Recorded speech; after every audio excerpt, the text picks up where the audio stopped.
oleh Allah Subhanahu wa Ta'ala, yaitu melaksanakan salah satu dari sekian banyak perintah Allah Subhanahu wa Ta'ala, yaitu salat maghrib secara berjamaah. Dan mari kita bersama-sama mohon kepada Allah Subhanahu wa Ta'ala, mudah-mudahan amal baik yang baru saja kita lakukan dicatat dan diterima oleh Allah Subhanahu wa Ta'ala sebagai amal ibadah.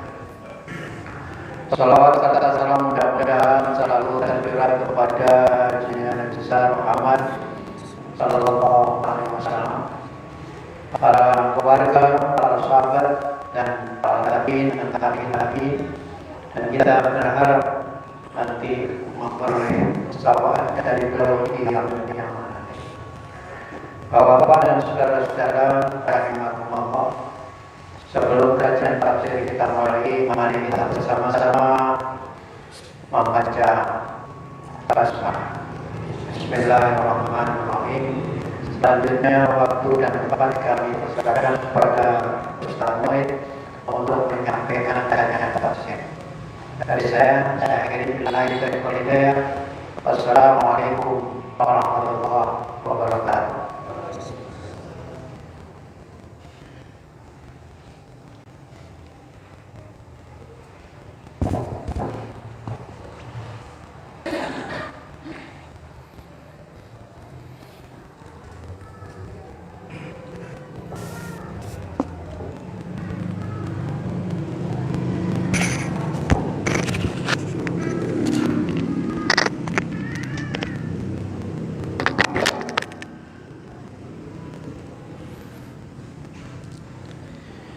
Bismillahirrahmanirrahim. Assalamualaikum warahmatullahi wabarakatuh.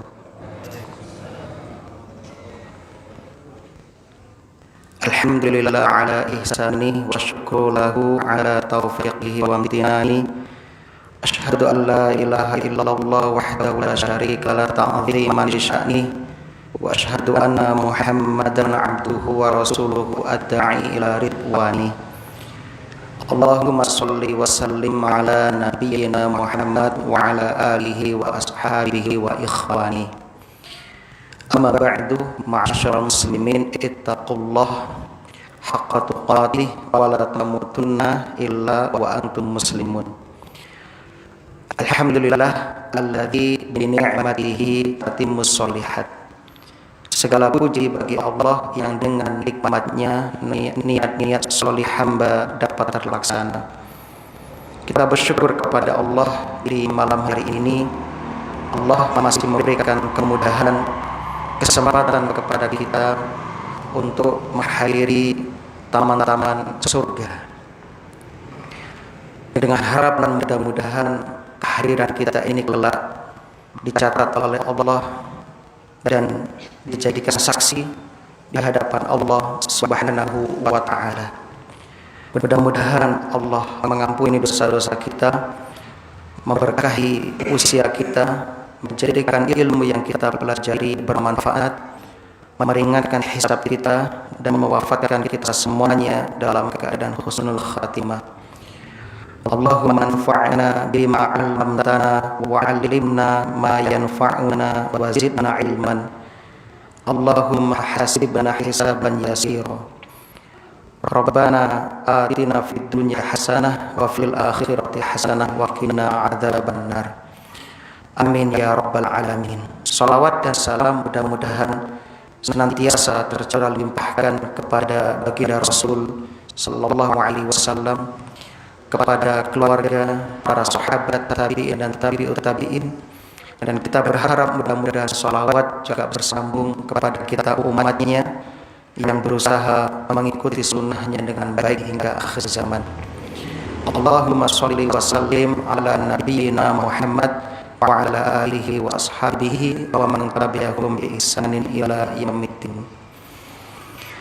Jamaah rahimani wa rahimakumullah, alhamdulillah malam ini kita akan memasuki ayat terakhir dari surah Al-Baqarah, ayat yang ke-286.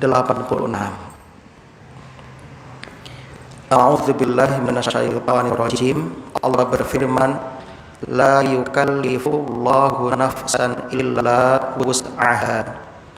La yukallifullahu nafsan, Allah tidak membebani jiwa kecuali wus'aha, kecuali sesuai dengan kemampuannya. Laha ma kasabat wa 'alaiha ma iktasabat.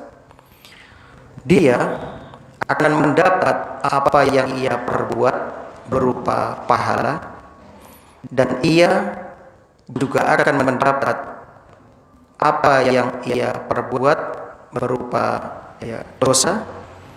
Jadi akan mendapatkan balasan. Rabbana la tu'akhidna in nasina aw akhtana. Mereka berdoa, Rabbana, wahai Tuhan kami, la tu'akhidna, janganlah engkau siksa kami, in nasina, jika kami lupa, aw akhtana, atau kami salah dengan tidak sengaja. Rabbana, wahai Tuhan kami, wala tahmil alaina isran kama hamaltahu ala alladhina min qablina.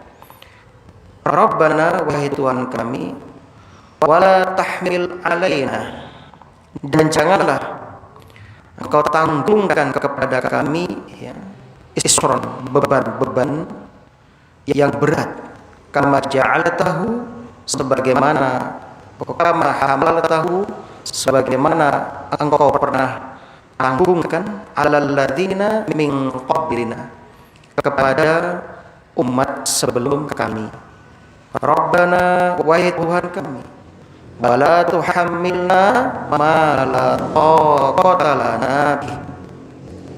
Wahai Tuhan kami, wahai Rabb kami, janganlah engkau berikan kepada kami beban yang kami tidak mampu untuk melakukannya. Wa'fu 'anna, maafkanlah kami, faghfir lana, ampunilah kami, warhamna, dan rahmatilah kami. Anta, engkaulah maulana, pelindung kami, penolong kami. Fangsurna, maka tolonglah kami, alal qaumil kafirin, atas orang-orang kafir. Kaum muslimin rahimani wa rahimakumullah, ayat ini memberikan beberapa fawaid atau pelajaran kepada kita. Yang pertama, bayanu rahmatillahi subhanahu wa ta'ala bi'ibadihi, haitsu la yukallifuhum illa mastata'u. Allah subhanahu wa ta'ala dalam ayat ini ingin menjelaskan kepada kita tentang rahmatnya,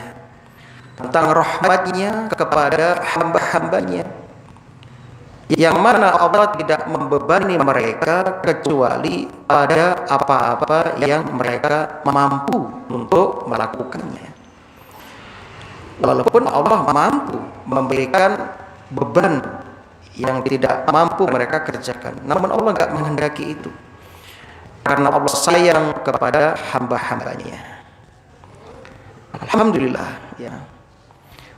Kemudian pelajaran yang kedua, isbatul qa'idatil masyhurati 'inda ahli ilm. Ayat ini menetapkan sebuah kaidah yang terkenal di kalangan ahli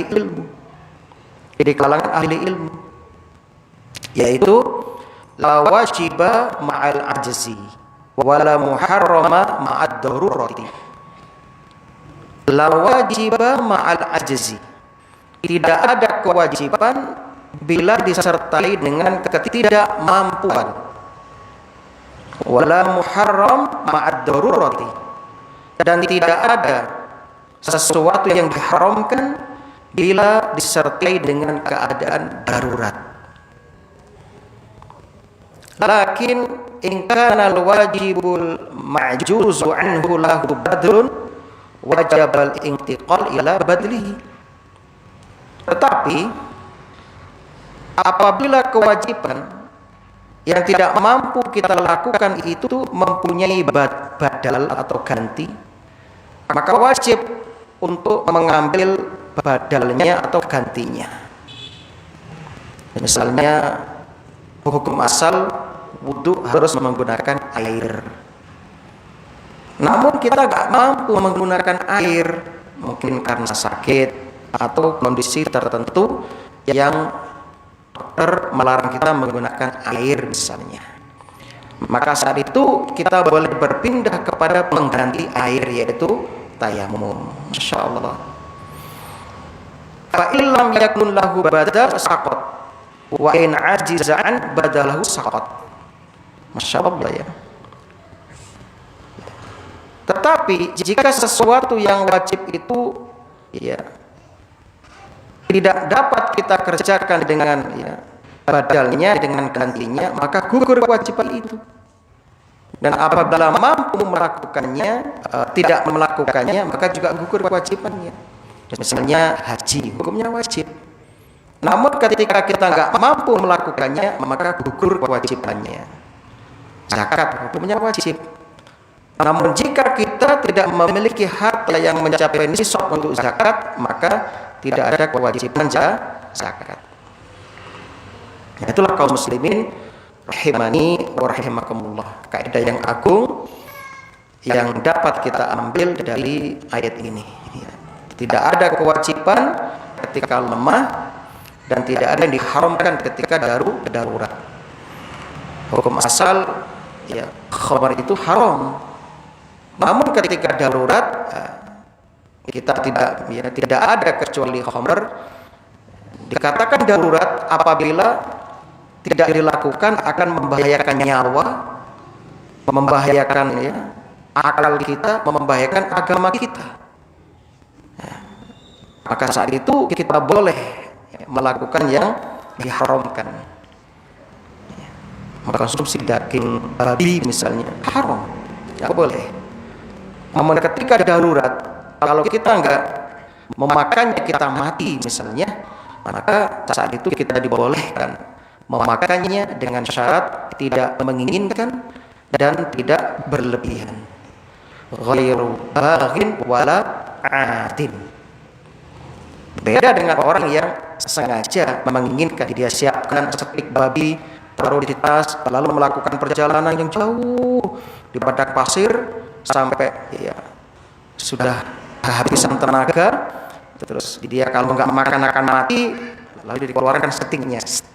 Ini kesempatan, nggak boleh. Atau misalnya melampaui batas, Anda darurat di dilalah menemukan ya, stik babi. Wah ini mumpung ada ini darurat ini, makan berlebihan, nggak boleh. Jadi syaratnya itu tidak menginginkan dan tidak ya, berlebihan. Nah itulah kaidah yang agung dalam agama kita. Kemudian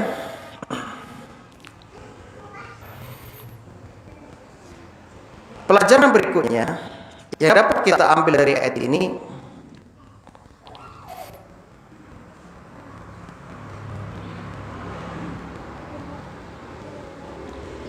yang ketiga ya, anal insana ya, bahwasanya manusia itu tidak memikul dosa orang lain ya. Berdasarkan firman Allah, wa 'alaiha maktasabat, dan atasnya apa yang telah dia upayakan.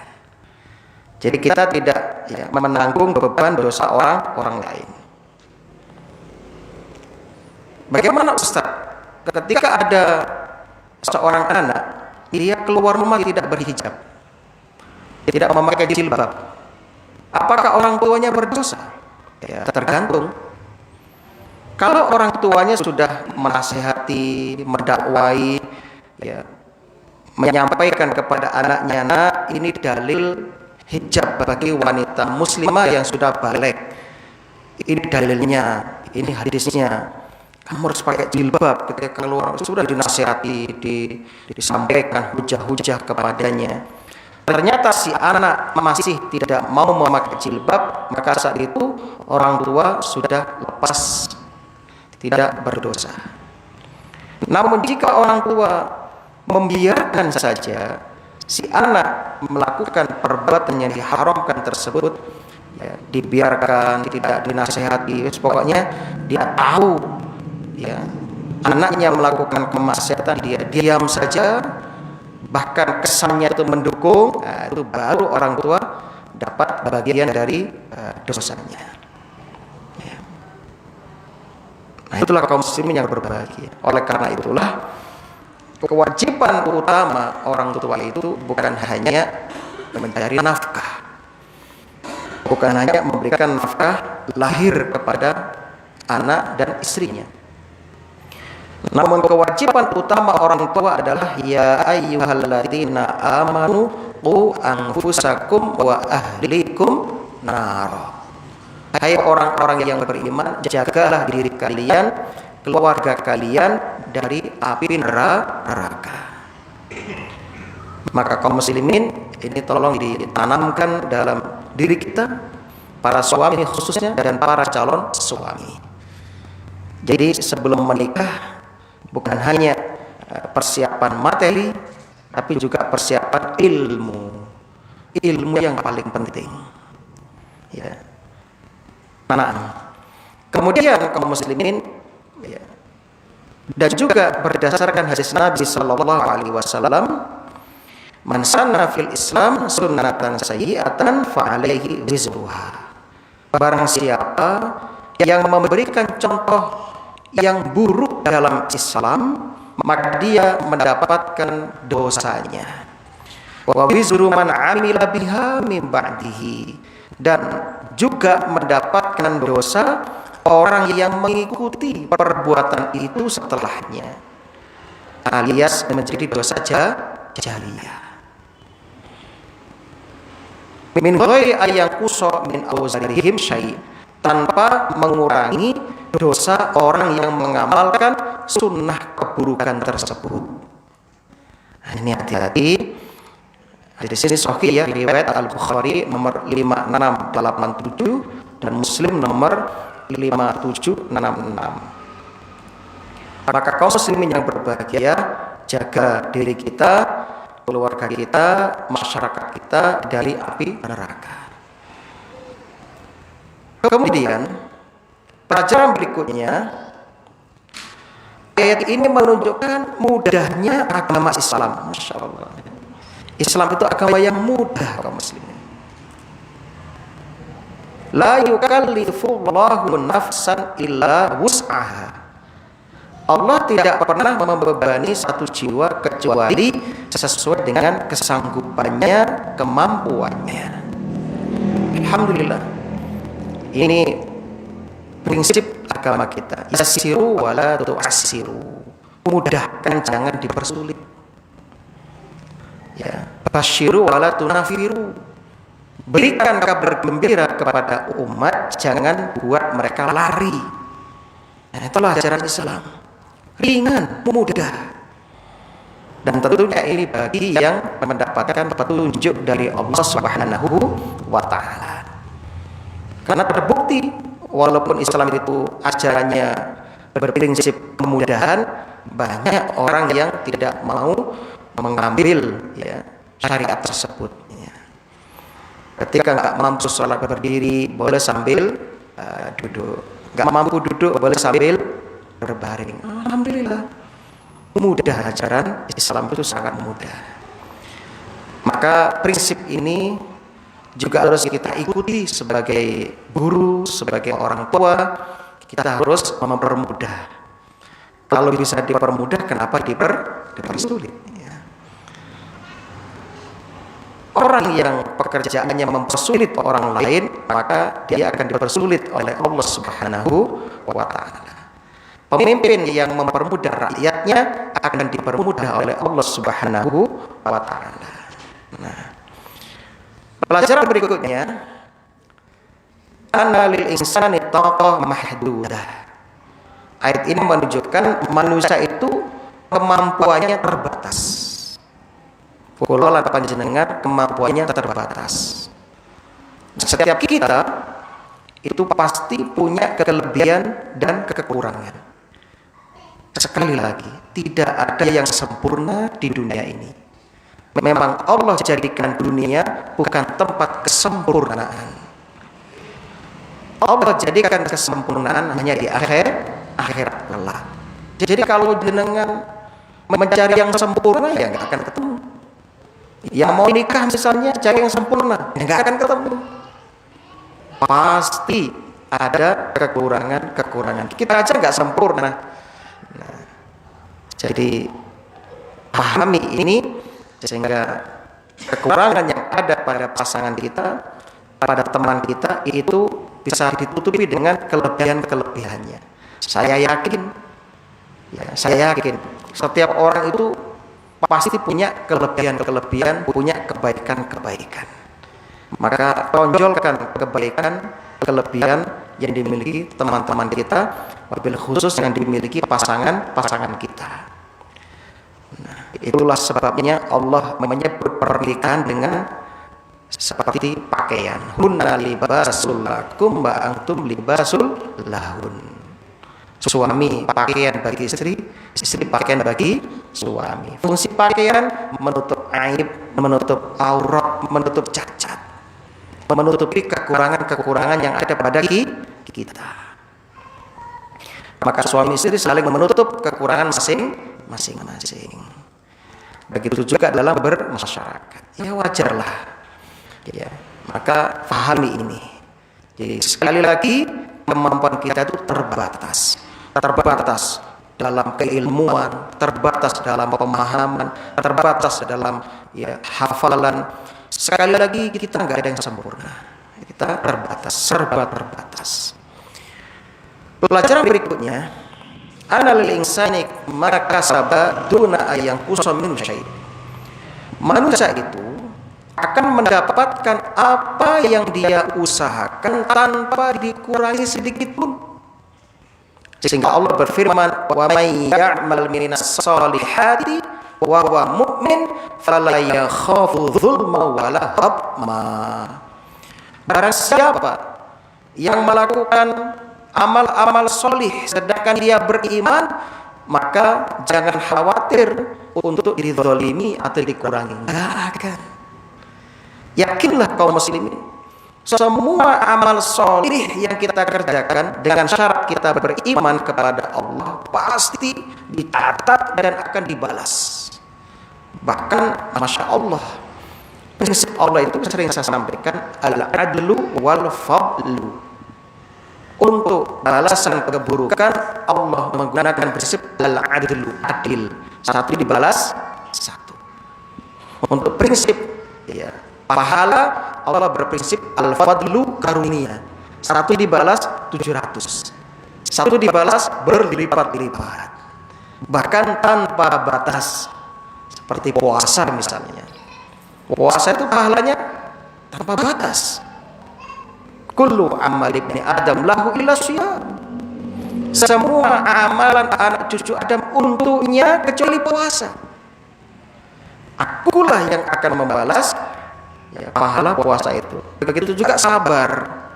Sabar itu Allah sebutkan dalam surat Az-Zumar ayat 10, innama yuwaffas sabiruna ajrahum bighairi hisab.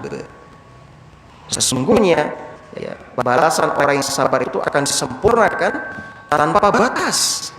Masya Allah, gak ada kaum muslimin di dunia ini bermuamalah yang paling menguntungkan kecuali dengan Allah. Kita bisnis tijaratan lang tabur, bisnis yang gak akan pernah rugi dengan Allah. Maka bapak yang punya harta khawatir mungkin karena harta itu kan kita tinggalkan. Jadi hukum dunia itu kalau nggak kita yang meninggalkan, dia yang meninggalkan kita. Sebagaimana pesan Ali bin Abi Thalib dalam Sahih Al-Bukhari, kalau di kitab kami Fathul Bari jilid 8 halaman 89, Ali bin Abi Thalib mengatakan, qad irtahalatid dunya mudbiratan wa irtahalatil akhirah muqbilatan. Sungguh dunia itu berjalan pergi meninggalkan kita, sedangkan akhirat datang akan menemui kita. Walikuli wahidatin minhuma banun, masing-masing dari keduanya memiliki anak-anak, itu pengikut-pengikut. Fakunu min abna'il akhirah wala takunu min abna'id dunya. Jadilah kalian anak-anak akhirat, pengikut-pengikut akhirat. Jangan menjadi pengikut-pengikut dunia.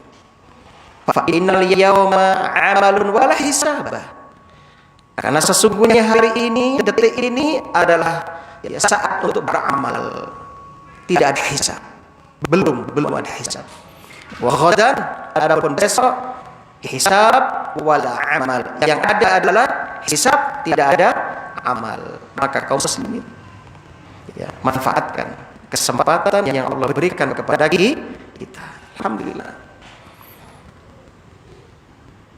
Maka semua ladang-ladang pahala itu monggo jenengan datangi, jenengan masuk ke dalamnya, silakan berinvestasi sebanyak-banyaknya untuk akhirat kita. Namun anehnya kata ulama, fa'ajab lima yukbil mudbiratan, banyak orang yang justru mengejar yang akan ditinggalkan. Wa yukbir mudbiratan, dan meninggalkan yang akan datang. Itu anehnya, dan ini kenyataan. Kita saksikan banyak manusia itu justru berlomba-lomba mengejar dunia yang akan ditinggalkan, meninggalkan akhirat yang akan dia datangi. Nah, ini anehnya. Pelajaran berikutnya yang dapat kita ambil, yaitu pelajaran yang ketujuh dari ayat ini, anal a'mala sholihah kasb wa anal a'mala sayyi'ah ghurmun. Bahwasanya amal-amal soleh itu adalah kasbun, sebuah usaha yang betul-betul kita upayakan. Sedangkan amal keburukan itu adalah ghurmun, sesuatu yang merugikan, yang bikin kita rugi, yang bikin kita itu ketun. Itu amal keburukan. Beda dengan amal kebaikan. Nah, pelajaran berikutnya, ayat ini menunjukkan rahmat Allah kepada makhluknya, di mana Allah Subhanahu wa Ta'ala mengabulkan doa-doa mereka. Rabbana la tu'akhidna in nasina aw akhtana. Wahai Tuhan kami, jangan Engkau siksa kami jika kami lupa atau melakukan dosa karena tersalah, tidak sengaja. Alhamdulillah. Pelajaran berikutnya, yang bagi lil insan ayatawassal fi du'a bil wasfil munasib. Hendaknya bagi kita bertawassul ketika berdoa dengan sifat-sifat yang sesuai. Kita bertawassul dengan sifat-sifat Allah. Misalnya kita ingin rezeki, maka kita sebut nama Allah, ya Razzaq urzuqni. Wahai Zat yang Maha memberi rezeki, berilah aku rezeki. Nah, begitu. Jadi sesuaikan.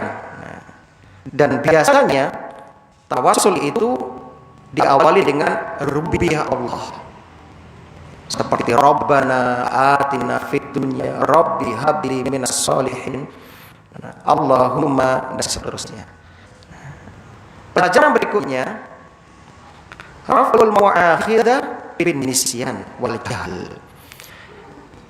Diangkatnya hukuman dari orang yang melakukan perbuatan maksiat karena lupa atau karena ketidaktahuan. Nah, insyaallah. Karena di sini Allah berfirman, Rabbana la tu'akhidna in nasina aw akhtana. Jadi kalau kita melakukan kesalahan atau kita lupa atau ketidaktahuan, maka tidak akan dihisab, tidak akan dihukum oleh Allah Subhanahu wa Ta'ala. Ini diantara indahnya ajaran kita. Bahkan ketika Anda puasa lupa, pas puasa pulang dari kerja, buka kulkas, minum gelegek. Habis itu suami istri datang, Mas, Kak puasa? Lali deh, sudah nggak apa-apa. Anda lanjutkan puasanya, itu sedekah dari Allah Subhanahu wa Ta'ala.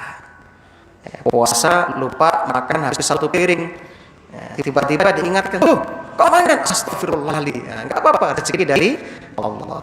Yang penting jangan pura-pura lupa. Man nasiya wa huwa shaim fa'al. Aw syariba falyutim shaumahu.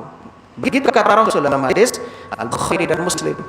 Barang siapa yang lupa makan atau minum karena puasa, maka falyutim shaumahu, sempurnakan puasanya. Masya Allah. Alhamdulillah. Luar biasa ya, itulah ya puasa. Kemudian pelajaran berikutnya yang dapat kita ambil, anna fi'lal insan waqi' bi ikhtiyari. Bahwasanya perbuatan manusia itu Masya Allah, itu diberi pilihan kepada kita. Dan Allah berfirman, la yukallifullahu nafsan illa wus'aha. Allah tidak membebani kecuali yang kau mampu. Berarti kita sebelum beramal ada pilihan. Aku mau begini, mampu enggak aku? Kalau enggak mampu, ya enggak usah. Kalau mampu, kerjakan. Nah begitu. Jadi pilihan. Enggak ada paksaan di sini. Kalau seandainya paksaan, Allah enggak peduli mampu enggak mampu, kerjakan. Pasti begitu. Ternyata enggak. Ittaqillah mastata'tum. Bertakwalah kepada Allah semampu kalian. Masya Allah. Alhamdulillah. Ini luar biasa.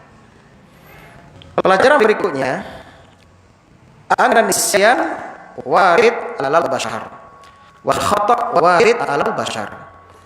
Sifat lupa itu pasti ada pada manusia, sebagaimana salah juga ada pada manusia. Sehingga istilahnya itu al-insanu mahalul khata' wan nisyan. Manusia tempatnya salah dan lupa. Apalagi yang sudah usia senja, itu biasanya sudah mulai mendekati pikun, itu berdahulu lupa. Ini maklumi. Anak-anak yang masih muda, kalau bapaknya sudah sering lupa, ya dimaklumi. Ya. Anda pun nanti juga demikian, akan mengalami. Makanya Nabi jauh-jauh hari berdoa, ya Allahumma inni a'udzubika minal ajzi wal kasal wal jubni wal haram. Nabi jauh-jauh hari sudah berdoa, ya Allah, aku berlindung kepadamu dari sifat malas, dari lemah, ya, dari pikun. Ya, berdoa mulai sekarang. Yang muda-muda berdoa mulai sekarang. Ya. Nah, ini bahaya. Sebab apa? Pikun nggak ada obatnya, Pak. Nggak ada obatnya. Mau datang ke dokter manapun tetap kalau pikun nggak ada obatnya. Nah, ya haram itu nggak ada obatnya. Maka kaum muslimin berdoalah kepada Allah, biasakan otak kita itu mengingat yang positif-positif, insya Allah nggak akan pikun. Nah, tapi kalau otak kita sering mengingat yang negatif-negatif, cepat pikun biasanya. Nah, kenapa? Keberkahannya dicabut oleh Allah Subhanahu wa Ta'ala. Ini terutama para penghafal Quran di sini nggak akan pikun. Ini seperti ini mas kita ini ya, seperti ini Ustaz Bayu ini ya. Insya Allah nggak mudah pikun. Kalau selama dia menjaga ya hafalannya, begitu. Tapi kalau yang pengguna main game online ya, delok singer-singer harus cepat pikun gitu. Keberkahannya dicabut itu biasanya. Nah, makanya Masya Allah kita lihat Utsman bin Affan itu bisa menghatamkan Quran sehari sekali. Utsman sehari hatam. Bahkan Utsman itu sholat witir depan Ka'bah ya 30 juz sekali berdiri sampai kaki selesai. Kenapa demikian? Ya karena sudah kebiasaan. Ya, kebiasaannya membaca Quran artinya apa? Ya, kalau sudah biasa luar biasa. Jadi kita nggak nyambung ya, nggak nyampe kalau kita bicara tentang kehebatan mereka mendahului kita seperti para sahabat radhiyallahu anhum ajma'in. Maka kaum muslimin, insya Allah kalau kita menggunakan akal, berzikir kepada Allah, memikirkan ayat-ayat Allah, ya, membaca Quran, menghafal Quran, insya Allah Allah akan jauhkan dari sifat pikun, insya Allah. Nah, begitu. Pelajaran berikutnya ya, yang dapat kita ambil dari ayat ini, ini sudah mulai Isya ini.